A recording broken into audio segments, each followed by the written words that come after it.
बता दें कि केंद्रीय मंत्री चिराग पासवान और पीएम नरेंद्र मोदी का रिश्ता एक हनुमान और एक राम का है, क्योंकि जिस तरह से हनुमान जी ने अपना कर्तव्य निभाते हुए भक्ति के मार्ग पर चलने का जो प्रण लिया था और उसमें भगवान राम ने उनकी सबसे बड़ी मदद की थी, वहीं आज एक बार फिर से कलयुग में बिहार के चुनाव से पहले नीतीश कुमार के सबसे करीबी कहे जाने वाले अगर देखा जाए तो आज के समय में चिराग पासवान और पीएम नरेंद्र मोदी के हनुमान कहे जाने वाले चिराग पासवान का रिश्ता कुछ इस प्रकार है कि चिराग पासवान ने भरे समाज में भरे संवाददाताओं के बीच में कह दिया कि अगर किसी को भरोसा नहीं है तो अभी भी अपना सीना चीर कर दिखा देंगे कि वो पीएम नरेंद्र मोदी के असली हनुमान है। आखिर चिराग पासवान ने इतनी बड़ी बात क्यों कही और आखिर इसके लिए उन्होंने उदाहरण क्यों दिया? नमस्कार, मैं हूं संजीव और आप देख रहे हैं आप तक न्यूज। अगर आप हमारे चैनल पर नए हैं तो चैनल को जरूर सब्सक्राइब कर लें। बता दें कि उन्होंने कहा कि मेरे पीएम मेरे दिल में बसे हैं, चाहे तो दिल चीर के दिखा दूंगा। चिराग पासवान ने बताया कि क्यों उन्हें पीएम नरेंद्र मोदी का हनुमान कहा जाता है। दिवंगत रामविलास पासवान के बेटे चिराग पासवान तब सुर्खियां बटोर रहे थे जब पिछले लोकसभा चुनाव में बीजेपी ने उन्हें उनके चाचा पशुपति पारस की जगह 5 सीटें दे दी थी।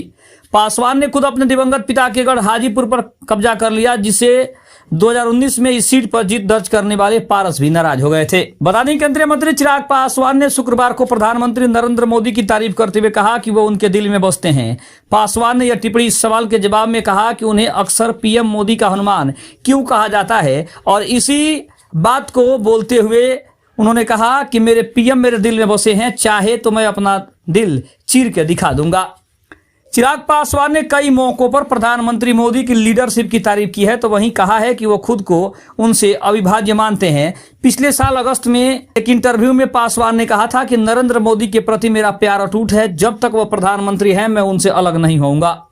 इस इंटरव्यू से उनकी पार्टी और बीजेपी के बीच दरार की अफवाहों पर विराम लग गया था। दिवंगत रामविलास पासवान के बेटे चिराग पासवान ने तब सुर्खियां बटोरी जब पिछले लोकसभा चुनाव में बीजेपी ने उन्हें उनके चाचा पशुपति पारस के ऊपर तवज्जो देते हुए 5 लोकसभा की सीटें दे दी थी। लेकिन शपथ ग्रहण समारोह में पीएम मोदी के चिराग पासवान की पीठ थपथपाना जब चिराग ने केंद्रीय मंत्री के रूप में शपथ ली थी तब सबसे ज्यादा सुर्खियां बटोरी थी। गठबंधन से बाहर निकलने की अफवाहों पर पासवान ने कहा कि मैं अपने प्रधानमंत्री से अलग होने के बारे में कभी नहीं सोच सकता। केंद्रीय खाद्य प्रसंस्करण उद्योग मंत्री ने बिहार में आगामी विधानसभा चुनाव में एनडीए की जीत पर भी एक बार फिर से भरोसा जताया है। उन्होंने कहा कि मुझे विश्वास है कि बिहार में हमें अच्छी सीटें मिलेंगी और मैं अपनी सीट भी जीतूंगा। मेरा स्ट्राइक रेट 100% रहा है। इसके अलावा अगर हम बात करें तो चिराग पासवान को एक और बातों के लिए जाना जा रहा है, जहां पे चिराग पासवान के लिए कहा जा रहा है कि चिराग पासवान बिहार में अपनी एक अलग रणनीति बनाना चाहते हैं, अपनी पार्टी को स्वतंत्र रूप से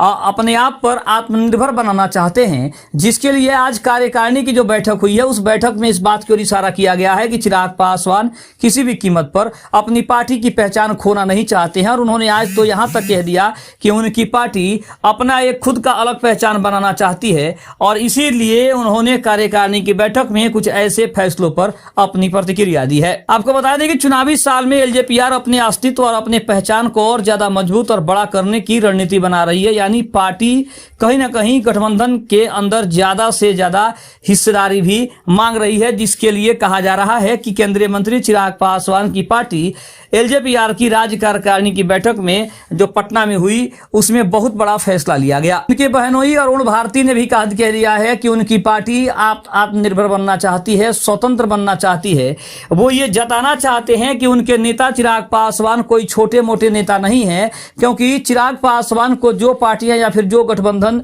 छोटा मोटा समझता है उसको ये जरूर जान लेना चाहिए कि चिराग पासवान के बिना आज के समय में किसी भी पार्टी या किसी भी गठबंधन को सरकार बना लेना उतना आसान नहीं है जितना गठबंधन समझ रहा है। यानी देखा जाए तो उन्होंने एक तीर से 2 निशाने कर दिए हैं। एक तरफ तो उन्होंने महागठबंधन को भी हड़का दिया है और दूसरी तरफ उन्होंने एनडीए को ये चेतावनी भी दे दी है कि अगर एनडीए चिराग पासवान के बिना सरकार बनाने के बारे में बिहार में सोच रही है तो ये उसकी सबसे बड़ी भूल होगी, क्योंकि चिराग पासवान के बिना सरकार किसी की भी नहीं बन सकती है। दूसरी तरफ अगर हम बात करें तो अरुण भारती ने यह भी कहा कि चिराग पासवान चाहते हैं कि उनकी पार्टी स्वतंत्र रूप से काम करे, स्वतंत्र रूप से बिहार की जनता की सेवा करे, और वो जिस भी गठबंधन में है उस गठबंधन धर्म का पालन करते हुए आने वाले चुनाव में मजबूती के साथ अपने सहयोगियों के साथ वो खड़े रहें, अपनी सरकार के साथ वो खड़े रहें, अपने मुख्यमंत्री के साथ वो खड़े रहें। इसका मतलब स्पष्ट है कि वो पीएम नरेंद्र मोदी के हनुमान पहले भी बने थे और अभी भी बनकर रहना चाहते हैं, लेकिन सीधी टक्कर जो है वो बिहार के मुख्यमंत्री नीतीश कुमार से है, क्योंकि नीतीश कुमार और चिराग पासवान के बीच की दूरी यहां एक बार फिर से दिखने लगी है। क्योंकि जिस तरह से चिराग पासवान ने आज कार्यकारिणी की बैठक में भी ये इशारा कर दिया कि उनकी पार्टी चाह रही है कि वो विधानसभा का चुनाव लड़ें, बिहार के किसी बड़े उच्च पद पर वो बैठें, इसका मतलब स्पष्ट है कि चिराग पासवान ने अभी भी विधानसभा चुनाव लड़ने का जो उनका मन है उसे बदला नहीं है, बल्कि उस मन के हिसाब से ही वो आगे बढ़ना चाहते हैं। दूसरी तरफ अगर हम बात करें तो चिराग पासवान कुमार के बीच की ये लड़ाई सिर्फ आज की नहीं, ये 2020 से लड़ाई चली आ रही है, जब चिराग पासवान ने नीतीश कुमार की पार्टी के खिलाफ अपने उम्मीदवारों को खड़ा किया था और नीतीश कुमार को उन्होंने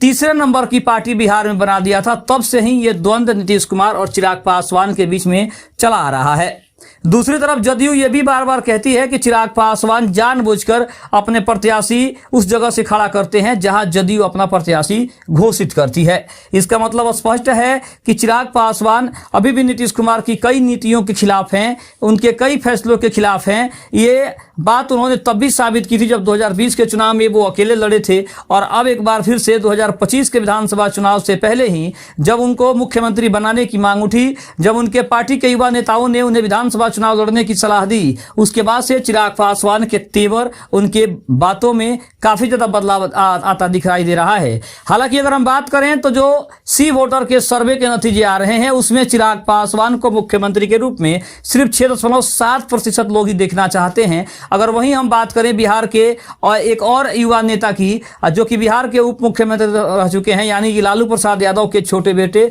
तेजस्वी यादव, उन्होंने सर्वे में सबसे पहला स्थान हासिल किया है और उन्हें 37.5% वोट मिला है, ताकि वो बिहार के मुख्यमंत्री के लिए लोगों के सबसे पहली पसंद बने हुए हैं। तो कहीं ना कहीं चिराग पासवान और तेजस्वी यादव ये दो ऐसे चेहरे हैं जो कहीं ना कहीं नीतीश कुमार के लिए मुसीबत तो खड़ी कर ही रहे हैं, लेकिन दूसरी तरफ चिराग पासवान को भी ये चीज समझना होगा, ये उनको जानना होगा कि मुख्यमंत्री के रूप में अभी भी बिहार की जो पूरी जनता है वो उनके साथ खड़ी नहीं है। यानी 6.7% लोग ही चाहते हैं कि चिराग पासवान बिहार में मुख्यमंत्री बने, लेकिन अगर वही बात करें उनके उलट अगर तेजस्वी यादव की, तो तेजस्वी यादव को 35% से ज्यादा लोग चाहते हैं कि वो बिहार के अगले मुख्यमंत्री की कुर्सी संभाले। इसके अलावा अगर हम बात करें तो प्रशांत किशोर को भी अगर देखा जाए तो 17.5% से ज्यादा लोग चाहते हैं बिहार में कि प्रशांत किशोर को बिहार का मुख्यमंत्री बनना चाहिए। यानी कि स्पष्ट है कि चिराग पासवान अभी भी मुख्यमंत्री की रेस में सबसे पीछे चल रहे हैं, और यही कारण है कि चिराग पासवान ने अभी से ही अपना मन बना लिया है कि अगर उन्हें विधानसभा का चुनाव लड़ना है तो उसकी तैयारी अभी से करनी होगी, क्योंकि सितंबर या फिर अक्टूबर में विधानसभा का चुनाव होने का कहीं ना कहीं ये अंदेशा लगाया जा रहा है। तो इन सभी अगर तमाम मुद्दों को देखा जाए तो पीएम नरेंद्र मोदी के हनुमान कहे जाने वाले चिराग पासवान ने समय समय पर इस बात को साबित किया है कि वो पीएम नरेंद्र मोदी के असली हनुमान हैं, और 2025 के विधानसभा चुनाव में वो आखिर कितनी भूमिका निभाएंगे ये भी काफी दिलचस्प रहेगा। खबर आपको कैसी लगी कमेंट में जरूर बताइएगा। तब तक के लिए धन्यवाद। जय हिंद, जय भारत।